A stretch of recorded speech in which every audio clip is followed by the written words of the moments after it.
आज हम देखेंगे डीमन स्लेयर सीजन 1 के एपिसोड नंबर 3 को। अगर आपने अब तक इसके पिछले एपिसोड्स नहीं देखे हैं तो उसकी लिंक आपको डिस्क्रिप्शन में मिल जाएगी, जाके जरूर देखना। तो पिछले एपिसोड में हमने देखा था कि तांजीरो माउंट सगिरी के लिए निकल पड़ता है। डीमंस धूप में नहीं आ सकते, इसीलिए तांजीरो नेजुको के लिए बास्केट बनाता है और नेजुको को उसमें बैठा के चल पड़ता है। इस सफर के बीच में इन दोनों की मुलाकात एक डीमन से होती है। उस डीमन से लड़ाई करने में तांजीरो और नेजुको को मुश्किल होती है। तभी वहाँ सकोंजी उरुकोडाकी नाम का एक शख्स आता है। ये वही शख्स था जिसको तांजीरो ढूंढ रहा था। और इसी एपिसोड में हमको पता चलता है कि अगर एक डीमन धूप में निकलता है तो उसके साथ क्या होता है। फिर सकोंजी तांजीरो का टेस्ट लेता है और टेस्ट में पास होने के बाद वो उसको अपना स्टूडेंट बना लेता है। अब आते हैं एपिसोड नंबर 3 पर। इस एपिसोड का नाम है साबितो एंड माकोमो। एपिसोड की शुरुआत में हम देखते हैं कि तांजीरो अपनी ट्रेनिंग के बारे में एक जर्नल लिख रहा है ताकि नेजुको बाद में उसे पढ़ सके, जो कि कुछ दिनों से गहरी नींद में सो रही है। फिर सकोंजी तांजीरो को ट्रेनिंग के लिए लेकर जाता है और उसे एक्सप्लेन करता है कि demon slayer corps ancient time से वजूद में है, लेकिन ये ऑर्गेनाइजेशन गवर्नमेंट ने नहीं बनाई और डीमन स्लेयर को लीड कौन कर रहा है ये भी कोई नहीं जानता। डीमंस इंसानों को खाते हैं, पर वो कहां से और कब आएंगे ये किसी को नहीं पता। इन डीमंस के पास अलग अलग तरह की पावर्स होती हैं, जैसे कि कोई छोटा बड़ा हो सकता है और भी बहुत कुछ। और इन डीमंस की बॉडी डिस्ट्रॉय भी कर दो तो भी वो रीजनरेट कर सकते हैं, जबकि किसी डीमन स्लेयर के पास ऐसी हीलिंग एबिलिटी नहीं होती है। फिर भी वो अपनी जान पर खेलकर इंसानियत की रक्षा करते हैं। इसके बाद सकोंजी तांजीरो से कहता है कि वो एक डीमन स्लेयर ट्रेनर है। उसके और भी कई सारे ट्रेनर्स हैं जो अपने अपने तरीकों से अपने स्टूडेंट्स को ट्रेनिंग देते हैं। और डीमन स्लेयर बनने के लिए तुम्हें एक फाइनल सिलेक्शन टेस्ट देना होगा, जो कि माउंट फुजी कैसाने पर होगा। और तुम वो टेस्ट देने जाओगे भी या नहीं ये मैं तय करूंगा। इसके बाद तांजीरो जी तोड़ मेहनत करने लगता है। पिछले एपिसोड में तांजीरो जिन ट्रैप्स में बुरी तरह फंसे जा रहा था, अब धीरे धीरे वो उन ट्रैप्स को समझने लगा और उसके सूंघने की शक्ति और भी ज्यादा स्ट्रॉन्ग हो गई है। लेकिन तांजीरो जितना स्ट्रॉन्ग होते जा रहा है, ट्रैप्स भी उतने ही मुश्किल होते जा रहे हैं। कुछ ट्रैप्स तो इतने खतरनाक होते हैं कि अगर तांजीरो से जरा सी भी गलती हुई तो उसकी जान भी जा सकती है। और तांजीरो हर रात नेजुको के लिए जर्नल्स लिखता है और उसको अपनी ट्रेनिंग के बारे में बताता है कि उसने आज क्या किया। कुछ दिनों के बाद तांजीरो की सोर्ड ट्रेनिंग शुरू हो जाती है और तांजीरो तलवार हाथ में लेकर भागता है, लेकिन तलवार को हाथ में लेकर भागने से उसकी स्पीड कम हो जाती है और वो ट्रैप्स में फंस जाता है। फिर सकोंजी तांजीरो को तलवार चलाने की ट्रेनिंग देना शुरू करता है।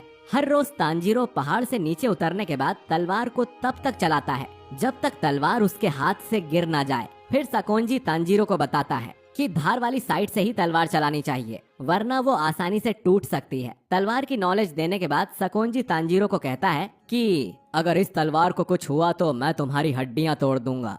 अगले दिन तांजीरो को टास्क मिलता है सकोंजी पे हमला करने का, जबकि सकोंजी के हाथ में कोई भी वेपन तक नहीं था। फिर भी तांजीरो उसे छू भी नहीं पा रहा था। ट्रेनिंग से वापस आकर तांजीरो देखता है कि नेजुको अभी तक सो रही है, जिसकी वजह से तांजीरो थोड़ा निराश नजर आता है। इसके बाद सकोंजी तांजीरो को टोटल कंसंट्रेशन ब्रीदिंग टेक्निक सिखाता है और ये भी कि वो तांजीरो को सभी 10 तरह की वाटर ब्रीदिंग टेक्निक्स भी सिखाएगा।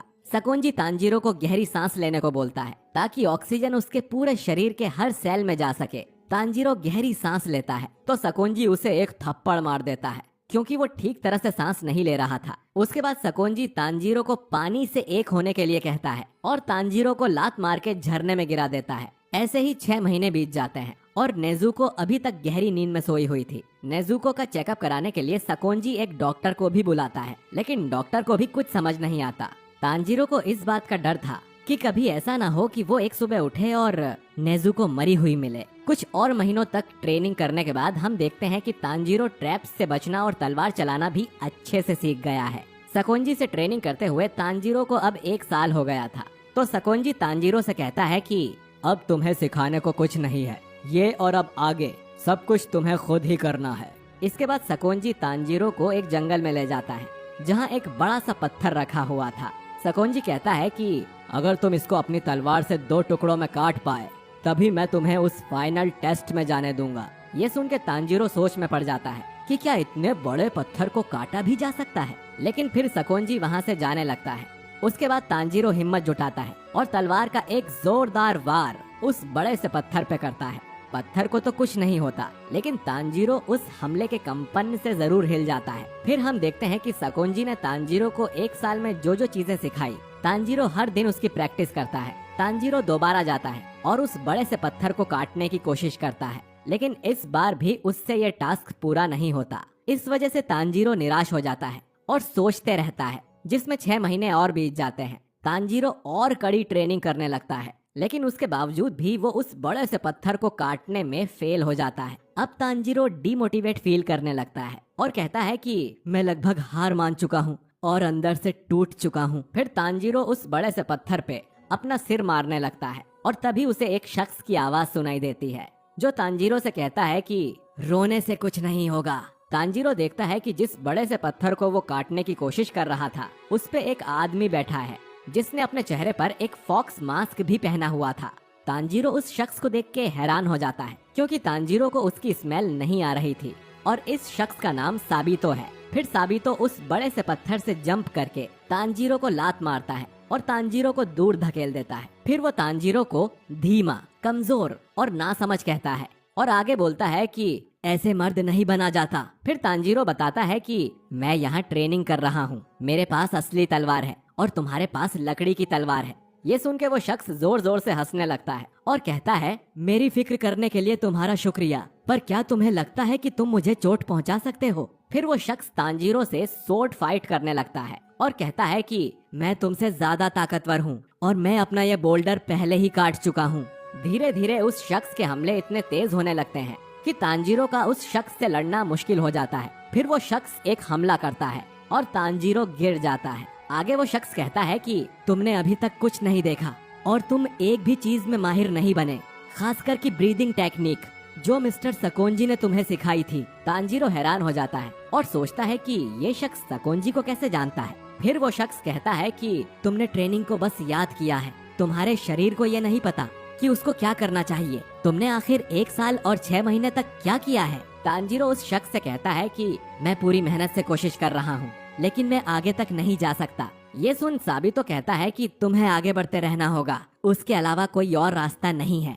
दिखाओ मुझे तुम क्या कर सकते हो। ये सुन के तांजीरो पूरा जोर लगा के तलवार का एक हमला करने वाला था, लेकिन साबितो ने अपने एक वार से तांजीरो को नीचे गिरा दिया, जिसकी वजह से तांजीरो बेहोश हो गया। फिर वहाँ एक लड़की आती है और वो शख्स उस लड़की से कहता है, अब मैं ये तुम पर छोड़ता हूँ। वो लड़की हाँ में सिर हिलाती है। कुछ देर बाद रात हो जाती है और तांजीरो को होश आ जाता है। फिर वो लड़की तांजीरो से पूछती है कि क्या तुम ठीक हो? तांजीरो उस लड़की से कहता है कि क्या तुमने वो हमला देखा? वो कितना शानदार था। क्या मैं भी कभी उस लड़के जितना पावरफुल बन सकता हूँ? वो लड़की कहती है कि अब मैं तुम पे नजर रखूंगी, तो तुम भी ये कर सकते हो। फिर वो लड़की स्माइल करती है। उस लड़की को देख के तांजीरो मन में कहता है कि ये कितनी क्यूट है। फिर उसे पता चलता है कि इस लड़की का नाम माकोमो है और जिसने फॉक्स वाला मास्क लगाया था उस शख्स का नाम साबितो है। माकोमो तांजीरो को उसकी गलतियां बताती है जो कि वो अब तक करते आ रहा था। तांजीरो ये जानना चाहता था कि माकोमो आखिर कहां से आई है और वो तांजीरो की हेल्प क्यों कर रही है, लेकिन माकोमो अपने बारे में तांजीरो को कुछ नहीं बताती। आगे हमें पता चलता है कि माकोमो और साबितो भाई बहन नहीं है, लेकिन इन दोनों के अनाथ हो जाने के बाद सकोंजी ने ही इनको पाला था। फिर वो लड़की कहती है कि हमारे अलावा और भी कई बच्चे हैं जो तुम्हें देखते हैं। तांजीरो फिर मन में सोचता है कि माकोमो एक अजीब लड़की है। इसके बाद माकोमो तांजीरो को टोटल कंसंट्रेटिंग ब्रीदिंग टेक्निक के बारे में बताती है, जिससे इंसान के दिल की धड़कन और ब्लड सर्कुलेशन बहुत तेज हो जाता है और उसका शरीर जल्दी से रिएक्ट कर पाता है। इस टेक्निक से कोई भी इंसान डीमन जितनी ताकत से अटैक कर सकता है।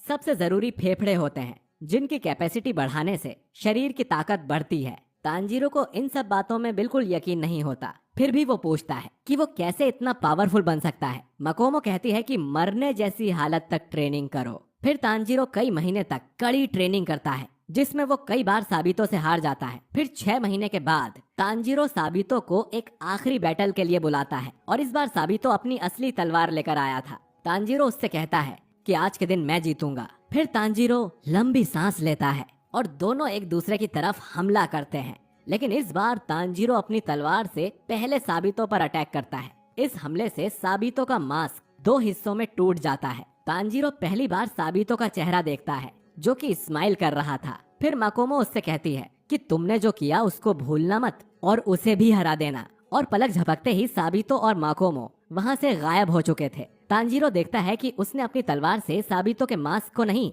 बल्कि उस बड़े से पत्थर को काट दिया है। और इसी के साथ डीमन स्लेयर का एपिसोड नंबर 3 यही खत्म हो जाता है। तो दोस्तों, अगर आपको ये वीडियो पसंद आया है तो इसे लाइक करिए, अपने दोस्तों से शेयर करिए और साथ ही कमेंट करके बताइए कि आपको ये एपिसोड कैसा लगा। अगले वीडियो